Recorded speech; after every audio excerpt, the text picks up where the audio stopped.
Kultura o bir dil angası bağlar hepsini. Böyle bir plakat asılı durar kapalı salada. Tüylü köyün kultura evinde. Bitki yurtulu olaylar burada 3 yıl geri geçmiştiler. Kapalı sala durar. Dini kimsenin üstüne yurtu parçaları düşmesin. Niçinki o akır da hepten bozuldu. Nevnin beterine yerinde küf, büyük çatlaklar, kimi yerlerde düşer tavan hem duvar parçaları. Odundan yerleri lazım değiştirme, bütünden eğniletme scenayı, şafkları, mebeli hem ısıtmak sistemi. Kultura evin başılarsa boyuklu nişanıdan bu yapının arхитектурасы ayrı da bu güzelliği lazım bırakmayı Vlad boylara. 54 года нашему Дому культуры.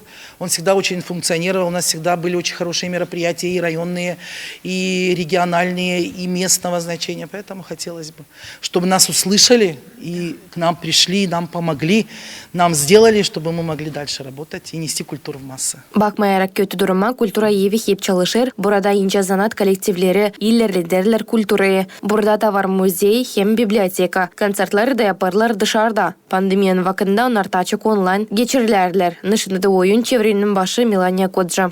İsteysen islah olsun. Olsun remont, olsun uşakla gelsinler.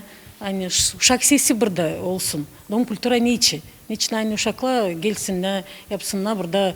Kendi dostluklarını provide etsinler. Olsun güzel. Ben Çeşme köyüne bakayım pek güzel. Ben oraya gideyim de mayılım gideyim. Bizde de lamile olsun.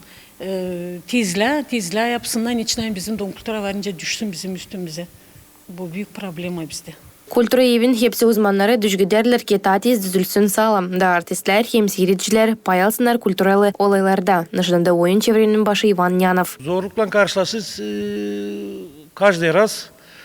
Hani bu yetmiyor, burası dağılı, burada условия yok, burada bilmem nasıl, как бы каждый день другие трудности.